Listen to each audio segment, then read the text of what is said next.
కామారెడ్డి శాసనసభ్యులు కాటిపల్లి వెంకటరమణారెడ్డి ఆదేశాల మేరకు కామారెడ్డి జిల్లా బీజేపీ కార్యాలయంలో నేడు పట్టణ బీజేపీ దళిత మోర్చా నూతన కార్యవర్గాన్ని బీజేపీ దళిత మోర్చా పట్టణ అధ్యక్షుడు సంగి రాజేందర్ ప్రకటించడం జరిగింది.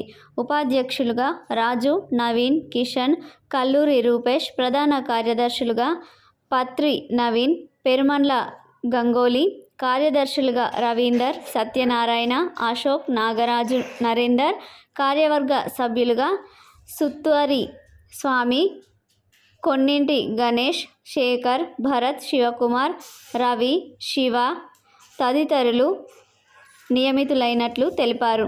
పట్టణ బీజేపీ దళిత మోర్చా నూతన కార్యవర్గాన్ని బీజేపీ అధ్యక్షుడు మోటూరి శ్రీకాంత్ శాలువాలతో సన్మానం చేయడం జరిగింది. బీజేపీ పార్టీ సిద్ధాంతాలకు అనుగుణంగా పనిచేస్తూ పార్టీ పటిష్టతకు అందరం కలిసి ముందుకు సాగాలని తెలిపారు.